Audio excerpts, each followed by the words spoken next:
Bueno, buenas noches a todos y a todas. Buenas noches, Fray Mauro, buenas noches. Vamos a empezar con la oración del Salmo 30. La Biblia hebrea tendría 31, porque ello tiene un número más. La Biblia católica tiene la numeración inferior, número menos, porque ellos a un momento dado, el Salmo 9, hicieron 2 salmos de un Salmo 9. Y entonces tiene un número más adelante. Cuando encuentran en la Biblia, sobre todo hecha con los protestantes, ahí ponen las 2 numeraciones, porque los protestantes usan la numeración hebrea. Entonces, vamos a ver. El Salmo 30, el estribillo. Sálvame, Señor, por tu misericordia. Sálvame, Señor, por tu misericordia. Sácame de la red que me han tendido, porque tú eres mi amparo. A tus manos encomiendo mi espíritu. Tú, el Dios leal, me librarás. Sálvame, Señor, por tu misericordia. Por tu misericordia. Oigo el cuchicheo de la gente y todo me da miedo. Se conjuran contra mí y traman quitarme la vida. Sálvame, Señor, Sálvame, Señor, por tu misericordia. Pero yo confío en ti, Señor. Te digo, tú eres mi Dios. En tu mano están mis azares. Líbrame de los enemigos que me persiguen. Sálvame, Señor, por tu misericordia. Gloria al Padre y al Hijo y al Espíritu Santo. Como era en el principio, ahora y siempre, por los siglos de los siglos. Amén. Amén. Sálvame, Señor, por tu misericordia. Entonces vamos a repasar el número 8 que hicimos ayer, que nos dice que hay 2 autores de la Biblia: el autor humano y el autor divino, que inspira al autor humano. Esa es una afirmación de máxima importancia, porque si es el autor humano, hay que conocer su cultura, su lengua, los pueblos que lo rodean, los hechos, el contexto histórico, incluso el contexto geográfico, las lenguas, un montón de cosas, porque el ser humano así es, está ubicado en todas estas cosas.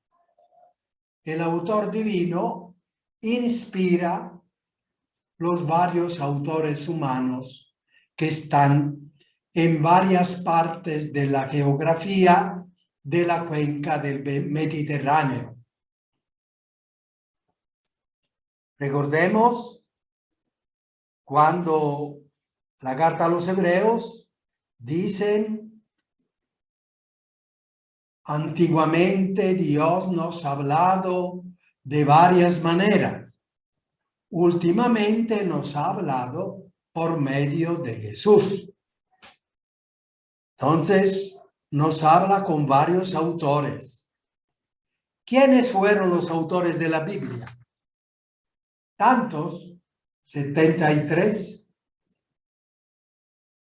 Decimos en el credo: creo en el Espíritu Santo, quien nos habló por los profetas.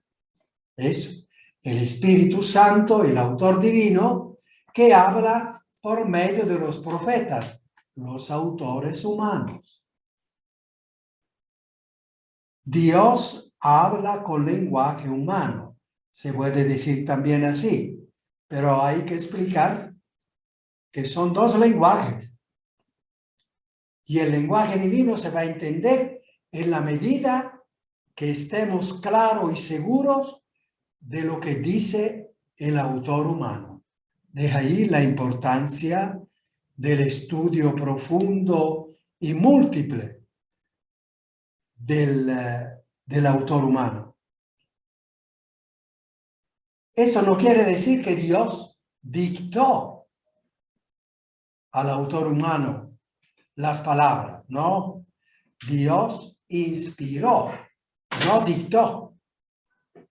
Decíamos anoche el ejemplo de que el niño tiene que hacer una charla ahí en la tarima y a un lado está la mamá escondida y antes de subir a la tarima, la mamá le dijo, bueno, a la gente tú le dices, le das la bienvenida, que te felicita con ella, que le vas a hablar de esto, etcétera. No le está dictando palabra por palabra lo que tiene que decir. Le está inspirando cierto contenido.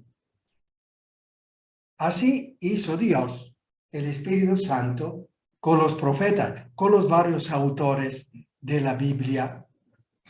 Entonces, no dictó, sino que inspiró.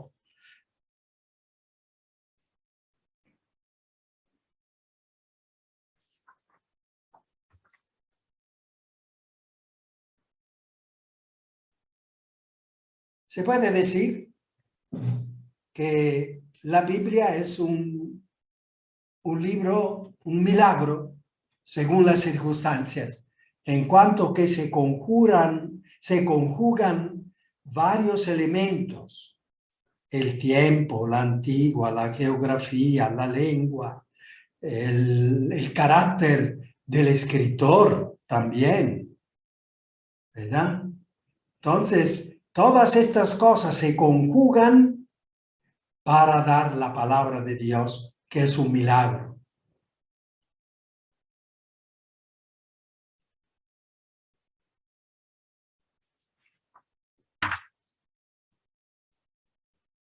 Nosotros hemos dicho en otra oportunidad, no creemos en la Biblia, creemos en el Jesús, del cual habla la Biblia. Por eso es importante la Biblia. Pero nuestra fe es en Jesús.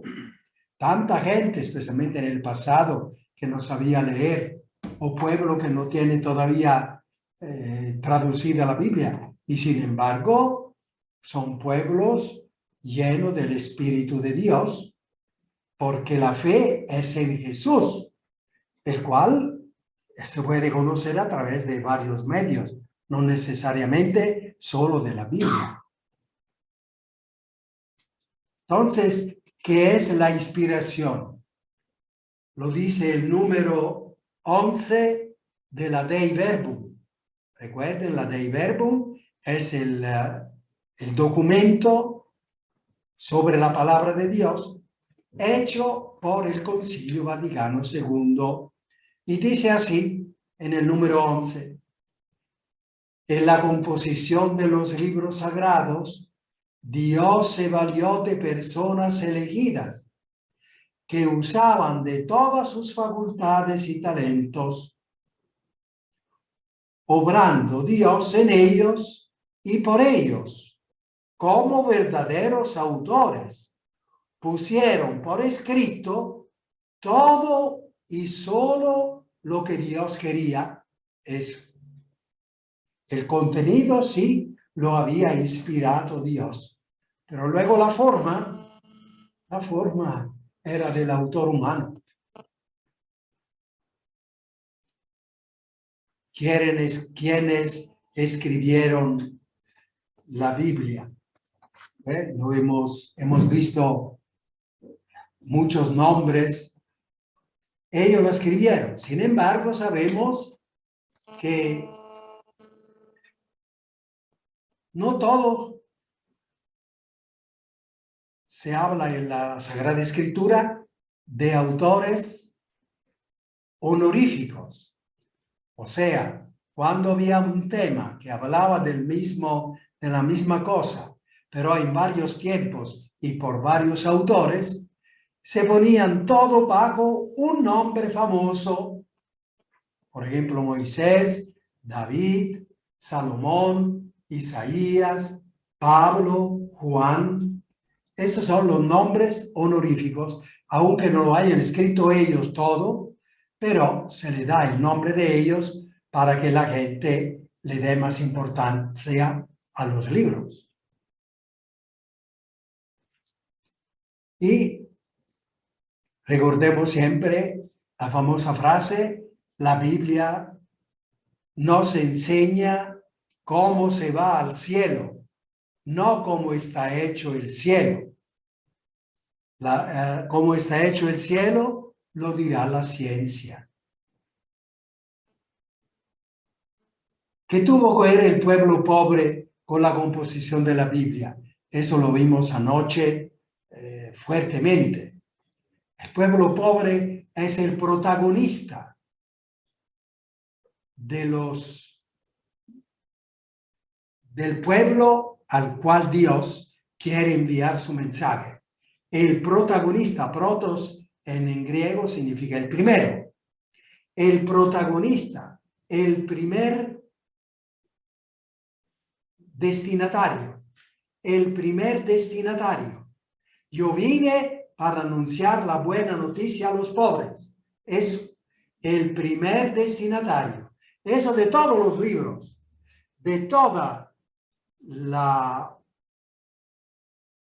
Biblia. Y anoche hacíamos la gran distinción. Los pobres sociológicos, que son los que faltan de lo necesario, y los pobres evangélicos. ¿Cuál es la diferencia entre los dos? Pobres sociológicos faltan de lo necesario y tienen que salir de esa situación, porque faltar de lo necesario es fruto del pecado. Es fruto del pecado. Por lo tanto, hay que salir de allí. Y los pobres evangélicos son los que precisamente quieren sacar de la pobreza sociológica a los pobres sociológicos. Entonces, los religiosos hacen una vocación de eso y hacemos un voto, el voto de la pobreza.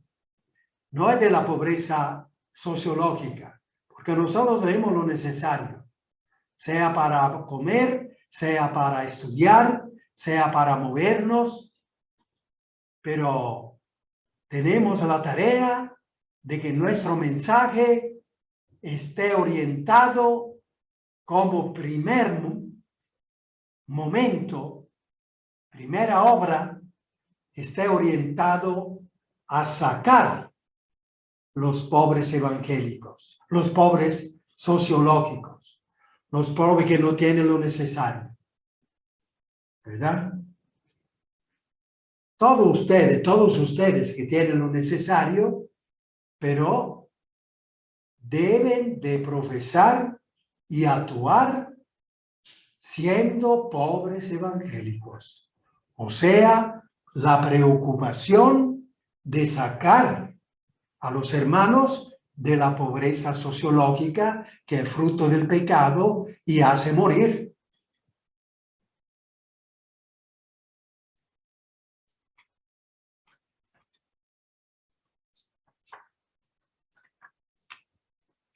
Y ese es el reino de Dios. En la medida que se saca de la pobreza sociológica y se va hacia la honestidad, hacia el amor, hacia la vida, estamos construyendo junto a Jesús el reino de Dios. Entonces entendemos, bienaventurados los pobres, porque de ellos es el reino de los cielos. Y sabemos, Lucas habla de los pobres sociológicos. Bienaventurados los pobres, malaventurados los ricos. Y Mateo, bienaventurados los pobres, aquellos que tienen el espíritu de pobres.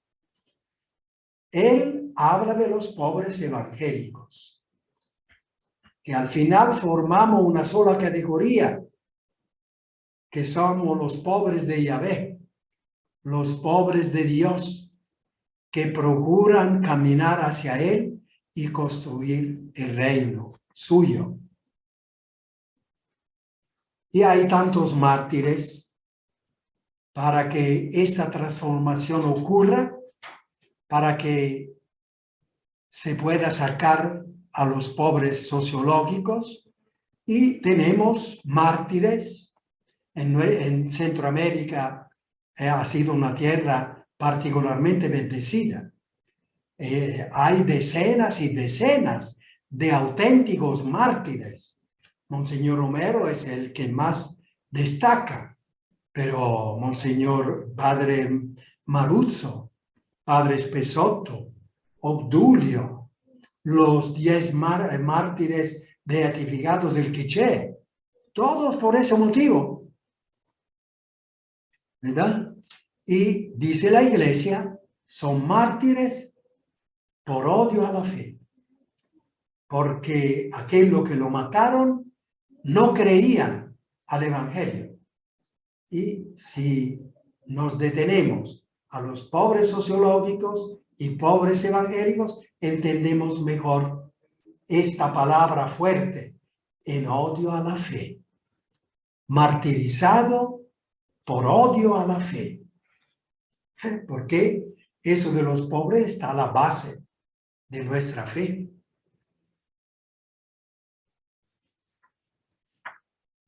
Bien, si hay alguna preguntita.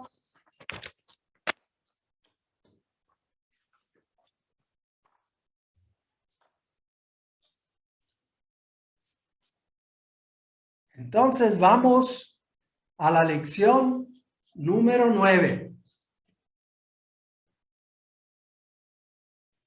Los idiomas bíblicos y el lenguaje simbólico.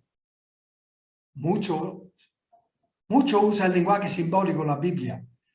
Es importante entender que es el símbolo. Pero ahora vamos a ver los idiomas bíblicos. ¿Cuáles son? ¿En cuáles lenguas han sido escritos los libros de la Biblia?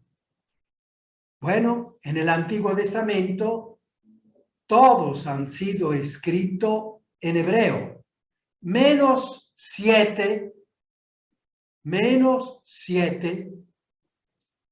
todos los demás en hebreo. Y los libros del Nuevo Testamento han sido escritos todos en griego, menos 7.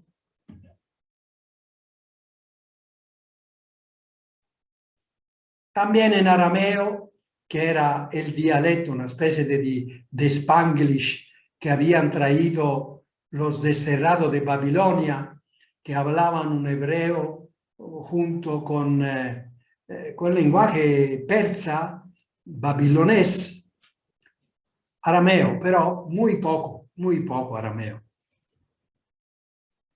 Entonces, los Antiguos Testamentos en hebreo, los Nuevos Testamentos en griego, porque todo el Nuevo Testamento, cuando Jesús vivía, donde se movían las comunidades cristianas, sea de Palestina, sea de fuera de Palestina, se hablaba griego. Alejandro Magno había difundido en su imperio el griego. Entonces, los apóstoles escriben en griego. Y el griego del pueblo se llama koiné. Koiné es una palabra que significa del pueblo. Entonces no es una lengua de alta alcurnia, no, del pueblo. porque la Biblia era para el pueblo. Entonces, palabras sencillas, palabras comunes, por decirlo así. El griego. Aquí podemos recordar bien las dos grandes traducciones, ¿verdad? Y sabemos, del hebreo, la traducción al griego, la famosa traducción de los 70 sabios que 250 años antes de Cristo tradujeron todo el Antiguo Testamento en hebreo, desde el hebreo al griego, siempre porque toda esa zona hablaba griego, el hebreo no lo hablaba, entonces la tradujeron estos sabios, 70, por eso se dice la traducción de los 70, 250 años antes de Cristo, del hebreo al griego. Y la famosa traducción de San Jerónimo, 400, 350, 400 después de Cristo, del griego al latín. Las dos grandes traducciones. Una del hebreo al griego y la otra del griego al latín. ¿Por qué? Ya después de Cristo, ya estamos en el Imperio Romano y todo el mundo hablaba latín. Entonces, para hacer conocer la palabra de Dios a todo el mundo del Imperio Romano, era necesario la traducción al latín. Una curiosidad que a ustedes le llamará la atención, a propósito de que estamos en esto del cambio en el Imperio Romano, Palestina estuvo casi 60 años, como es, 100 años, casi 100 años bajo el Imperio Romano. Jesús y toda su predicación se movía en medio del Imperio Romano. Interesante. Vamos adelante. Entonces, las lenguas bíblicas, cuidado, no son lenguas sagradas.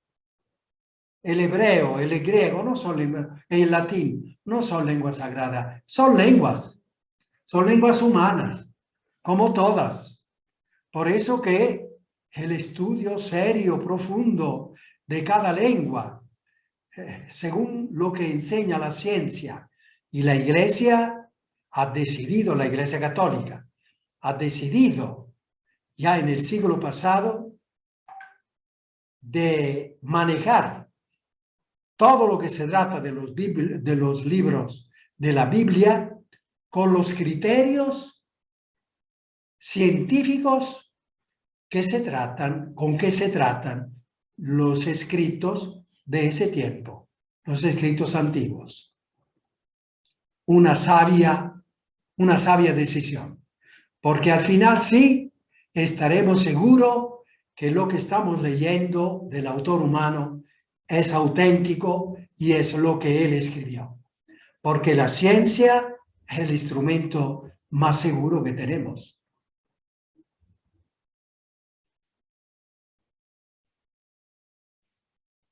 Ahora, ¿qué características tienen las lenguas bíblicas? La característica de reflejar el lenguaje popular. Esto es importante también.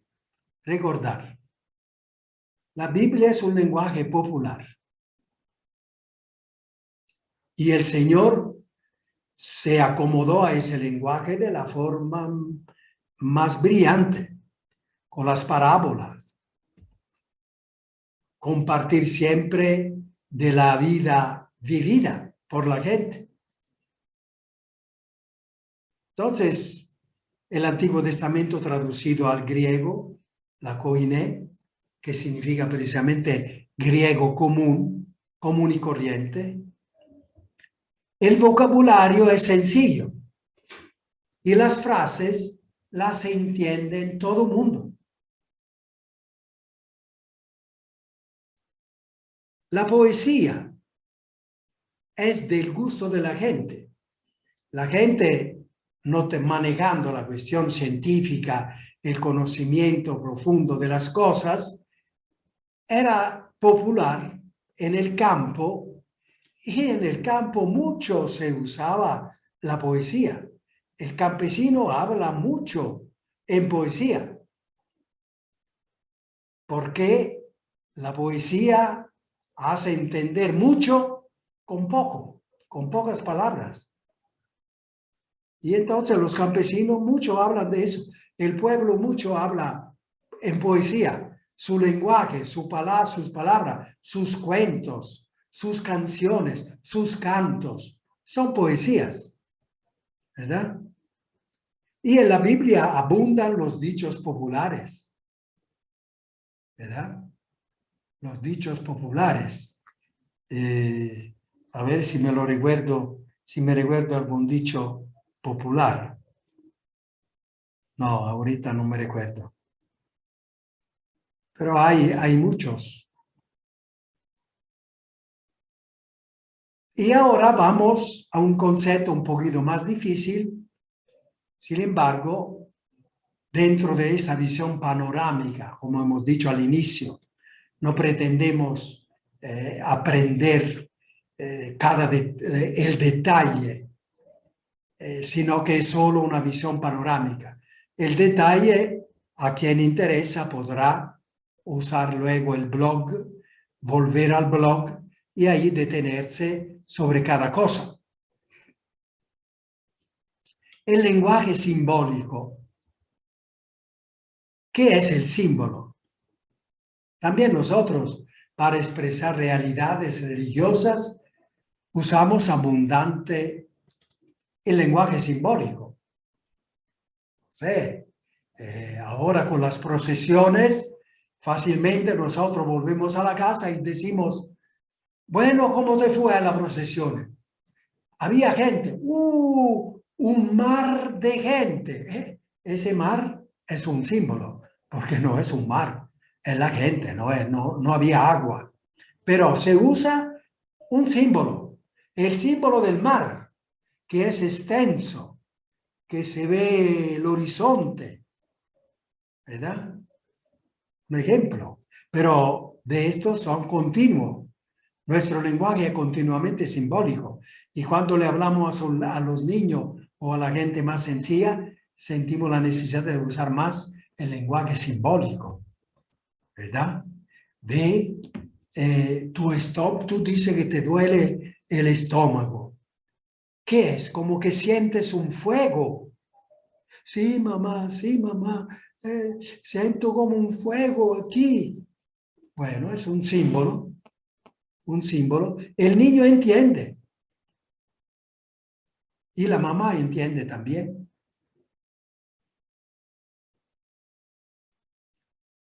El símbolo. Fuego, viento, el triángulo con el ojo dentro, ¿verdad? Un símbolo, por cierto, algo antipático, pero ahí está. Benedicto XVI dice, el triángulo, Dios te ve, estaba escrito en el triángulo. Pero Benedicto XVI añade, sí, pero te ve con amor. Es el que vela sobre ti para que todo te ayude, te vaya bien. Eso. Un símbolo que ahora verán, ahora Pascua. Los huevos de Pascua. Aquí también se usa, ¿verdad? Y es un símbolo. En mi pueblo es un símbolo riquísimo. Yo he vivido al tiempo de los campesinos. Entonces, los huevos era, bueno, la cosa que se usaba continuamente. Y cuando el sacerdote pasaba a bendecir las casas, y la gente pobre, ¿qué iba a dar? Iba a dar un huevito, 2, 3, 4 huevitos. Entonces, sé por qué en las prédicas de la Pascua, esas son cosas que yo he oído. El sacerdote que estaba hablando del huevo. ¿Y qué quiere decir? A ver qué dice. Porque el niño sabe qué cosas son luego. Entonces decía, vean, ¿cómo nacen los pollitos? Entonces, todo el mundo sabe, los pollitos, la mamá está 21 días sobre los pollitos y a un momento dado los pollitos empiezan a picar el huevo y salen de allí. Esta es la enseñanza de cómo Cristo salió del sepulcro por fuerza propia. Nadie lo sacó de allí. Él resucitó con su fuerza, con su energía, como hace el pollito, que desde dentro, con su fuerza, sale de allí. Eso, símbolo del huevo, que luego se cambió se usó el huevo de Pascua de chocolate. A mí me gusta mucho. Pero a veces ya con el coronavirus no hay dinero ni para comprar los huevos de chocolate. Paciencia. Abandonemos este símbolo. ¿Han entendido? El símbolo es más denso. La bandera de Guatemala, el bicolor, es una cosita que puede ser de 2 centímetros. Y sin embargo, todo el mundo sabe que hay algo de guatemalteco. O se habla de Guatemala, o es el equipo de Guatemala, o ya, el símbolo. Guatemala resumida en 2 centímetros. El símbolo. Es expresivo. Los colores inmediatamente se conocen. Cualquier niño sabe. Y más fácil de entender para el pueblo sencillo. Más fácil que el lenguaje conceptual y abstracto. ¿Verdad? Y el símbolo es una especie de comparación. Uno le puede decir al niñito, ve, esos 2 colores allí, esa banderita, ese es Guatemala. Ah, bueno, el niño algo entiende. Mamá, ahí está Guatemala. Bueno, más tarde explicará a la mamá, bueno, esa no es Guatemala, representa Guatemala. Ya. O simboliza Guatemala. Más preciso. Es importante familiarizarse con el lenguaje imaginativo, simbólico de la Biblia y el lenguaje de los signos. Vamos a ver la diferencia entre símbolo y signo. Pero el lenguaje simbólico, imagínense, el Apocalipsis es todo símbolo. El número 666 es un símbolo. El nombre de la bestia, que es el nombre de Nerón, porque N en griego es un número, significa 600. Y en fin, R significa 100. A ver. Bueno, yo ahorita no sé bien decir, pero NR son, en griego, son letras que indican también números. Entonces, Nerón, la suma de la letra de la palabra Nerón dan 666. Era el nombre de la bestia porque al tiempo de San Juan era el emperador bárbaro que mataba a los cristianos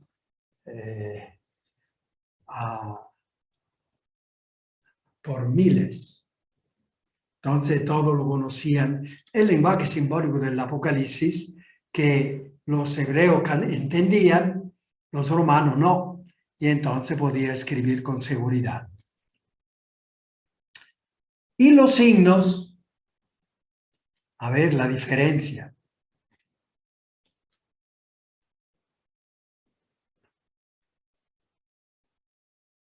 El símbolo es una referencia convencional. Subrayen esta palabra. Símbolo igual, convencional. ¿Qué significa? Y yo y tú convenimos en que el blanco y el azul indiquen a Guatemala. Eso. Convenimos. Un mañana podríamos convenir, cambiamos los dos colores, ponemos el rojo y el azul y cambia los colores, cambia el símbolo. Convenimos, es convencional, es inventado por el ser humano, por decirlo así. Inventado el símbolo. Miren que es importante. Mientras que el signo tiene referencia natural. Subrayen eso de natural. El humo es el signo del fuego. Natural. El fuego se enciende y manda el humo. El humo tiene referencia natural. El fuego es natural, no es convencional. No es que nos ponemos de acuerdo y que eso sea el fuego. No, el fuego es lo que es. El fuego. Y esa naturaleza del fuego manda humo. Se hace presente, se hace ver con el signo del humo. Cuando vemos el humo, ahí está el fuego. Sonia dice que no entendió muy bien lo del signo 666. Ajá. 666. Nerón, ¿cuántas letras tiene? N, R, O y se repite la N. Cada una de estas letras es un número, que ahora yo no sé, no recuerdo exactamente, pero la suma, cada letra tiene un número. Por ejemplo, N, creo que en griego, además de N, en el lenguaje, significa también un número. Cuando los griegos querían decir 600, decían N, escribían N. Y así R, que creo que sea, bueno, pero ahorita yo lo recuerdo, puede ser 50.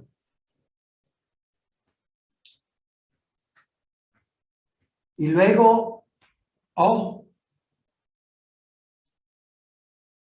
que significa 10. A ver, 50. 60, digamos. Bueno, la suma en números, la suma de estas palabras que forman la palabra Nerón es igual a 666. Cada letra tiene un número, significa un número. Para los hebreos usaban la letra también para decir número. Entonces, Nerón es letra, pero también es número. En el lenguaje de Juan que escribía en griego. Entonces, es la suma de los números que cada letra tiene de Nerón da 666. Entonces, el número 666 es el nombre de la bestia que era Nerón. Bueno, pero estas ya son cosas científicas que hay que ir a ver. En eso no nos detenemos mucho. No sé si se ha entendido algo mejor. ¿Qué dice Sonia? Solamente. ¿Sí? Sí. Bien. Entonces, es más objetivo el signo. Vean, porque es más natural. Más objetivo. O sea, el humo viene del fuego. Ahí está. No tiene nada que ver con mi imaginación. Mientras que el color de Guatemala, que simboliza Guatemala, sí, tenía que ver con mi invención, que nos ponemos de acuerdo, subjetivo, mientras que el signo es más objetivo. Miren los sacramentos, ustedes han aprendido en el catecismo que el sacramento es un signo eficaz. ¿Es cierto o no es cierto? Sí, es cierto. Es un signo, no es un símbolo. Lo que se hace en el altar, en la misa, no es un símbolo, que no nos hemos puesto de acuerdo y decir, bueno, la misa significa eso. No, incluso no podemos decir simboliza eso. Decimos significa eso. No. La misa es una realidad que Jesús ha creado. Y esa realidad que Jesús ha creado, la vamos representando en el altar. Entonces, algo objetivo se refiere a lo que Jesús hizo. No es una invención o una imaginación o un ponernos de acuerdo para decir qué le hacemos significar a eso. No, no, eso ya está en la naturaleza de Jesús que dice esto, esto, esto. Ustedes fíjense bien en esas dos palabras. El símbolo convencional, nos ponemos de acuerdo, es subjetivo. Mientras que el signo es natural, es objetivo. No tiene nada que ver con nosotros. Ahí está. El humo, ahí está. Y ahí lo que ocurre en el altar, en la misa. Uno puede estar dormido, pero allí está lo que está. Pueden estar todos dormidos, pero allí está lo que hay, lo que Cristo hizo. Es natural. Hace referencia a lo natural, no a lo convencional. Bueno, vayan a ver el significado de estas dos palabras y tal vez les ayudará. Y no más bajo. Eso. Así lo hemos dicho. Bueno, aquí la boda de Caná es signo del poder de Jesús. ¿Por qué? Jesús cambia el agua en vino. Eso ahí está, no es una imaginación. No es una convencionalidad. Nos ponemos de acuerdo para decir que Jesús cambió el agua en vino. No, no, la cambió. Esa es la naturaleza.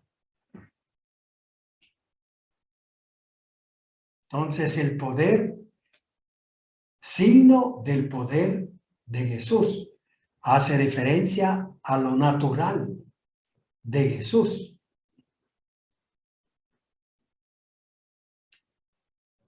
Esto dejémoslo. Jorge levantó la mano. Jorge, dale. Buenas noches, Fray Mauro, ¿cómo está? ¿Qué tal? Muy bien, gracias. Dime. Ya con el tema que tiene de signo y símbolo, Sí. complejo, de inmediato es complejo, Fray Mauro, pero ahí vamos tratando sí de entender la comparación. Mi pregunta puntual es si la cruz de Jesús se considera signo o símbolo. Es un signo del amor de Jesús. En cuanto que ahí está la cruz. ¿verdad? Jesús murió crucificado y la cruz es el signo de su muerte de crucificado. Cuanto que eso es natural, ¿verdad? Qué natural. Ajá. Ahora, es también símbolo, pero ya en otro contexto. Cuando decimos que Jesús murió por amor, la cruz se vuelve un símbolo de este amor.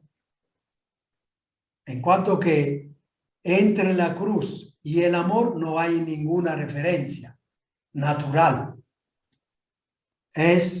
Nos ponemos de acuerdo, nosotros los cristianos sabemos que Jesús nos amó tanto y murió en la cruz, entonces nos ponemos de acuerdo, el magisterio se pone de acuerdo, los santos, los cristianos de 2000 años se ponen de acuerdo para decir, cuando vemos la cruz, pensemos en el amor de Jesús.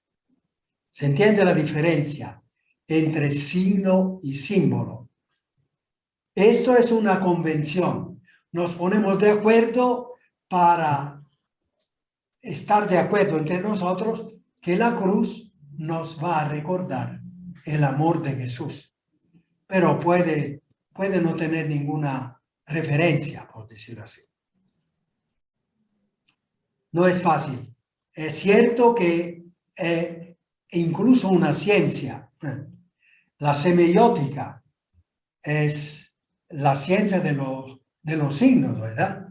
Así es. Entonces es muy complejo, muy complejo. Aquí lo hemos reducido a Luisito, con las dos palabras que la distinguen más a fondo. El símbolo es algo convencional y el signo es algo natural, hace referencia a lo natural. El ejemplo del humo con el fuego hace entender, natural, hace referencia a lo natural. Y el símbolo no hace referencia a un acuerdo. Nos hemos puesto de acuerdo para que eso signifique la tal cosa. Reducido al meollo, ¿verdad? Pero más ni yo sabría qué decir. He visto, me he dado cuenta que es muy complejo, muy rico. Digamos, sobre todo es rico y complicado cuando se va a estudiar por qué el ser humano se expresa así, con símbolos, por qué se expresa así. Entonces ahí está por medio la filosofía, la cultura de un pueblo, la historia, y se hace muy compleja la cosa. ¿Usted ha estudiado algo de eso? Sí,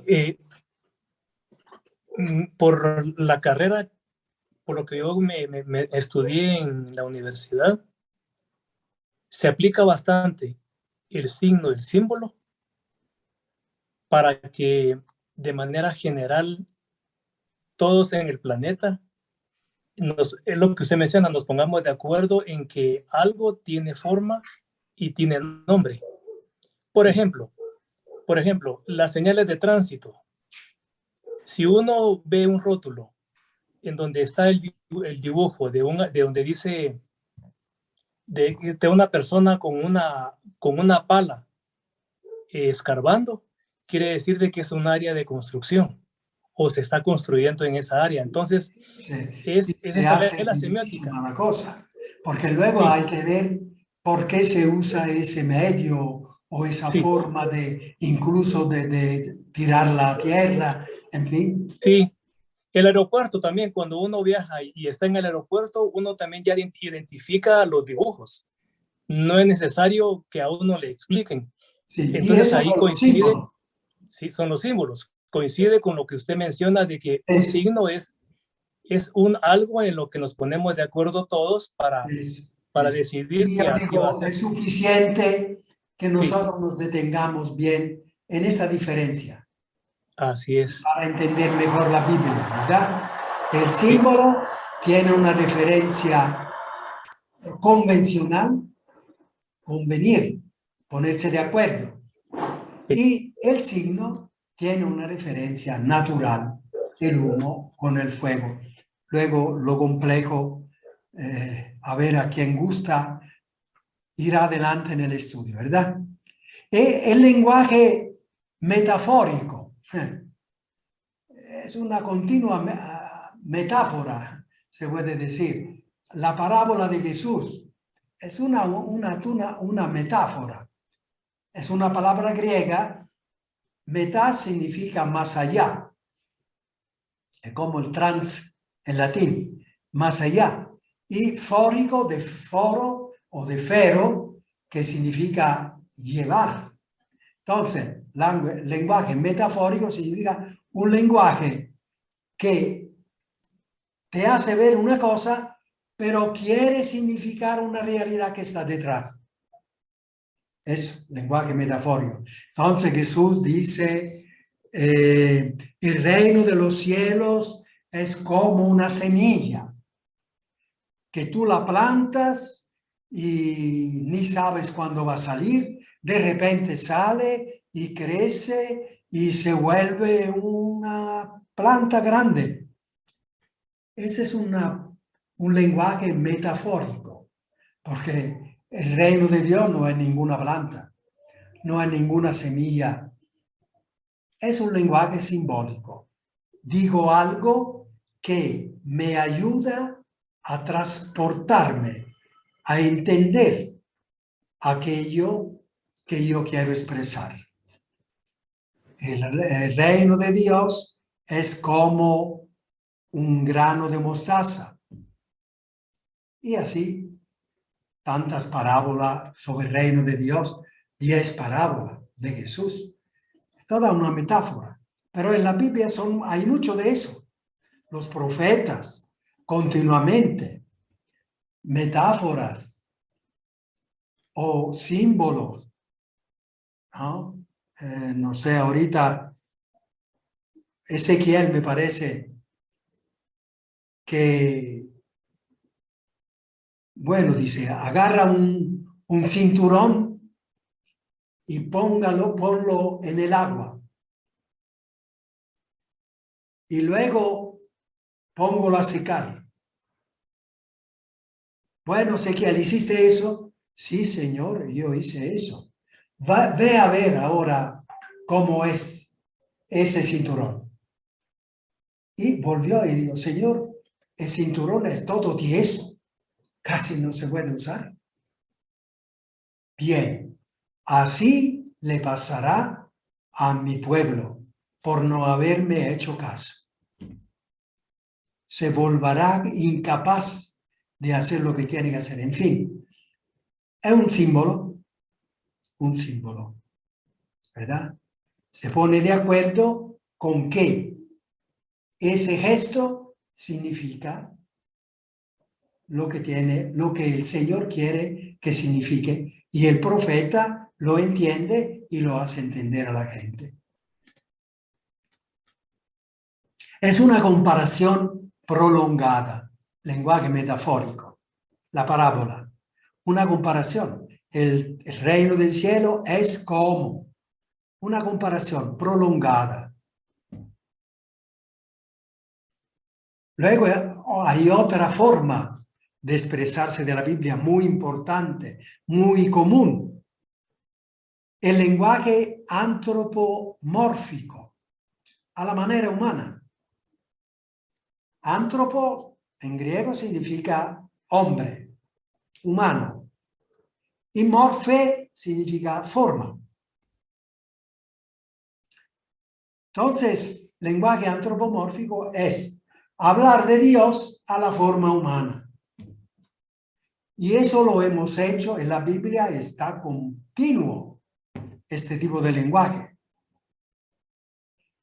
Y a un momento dado, yo digo, en nuestro tiempo ya hay que apartar este lenguaje porque nos confunde. Porque no podemos aplicar a Dios lo del ser humano porque Dios es muy diferente del ser humano. Y se dice es totalmente otro. ¿Dónde lo hemos visto? Yo lo he visto muy bien trabajando ese tema de que Dios es solo amor. Dios es solo amor. Que Dios no se enfada, no se venga, no se arrepiente. Si usamos el lenguaje antropomórfico, en efecto en la Biblia siempre se dice, Dios se arrepintió y entonces, y luego Dios se puso bravo y dijo, ve a matar por la calle a todo mundo.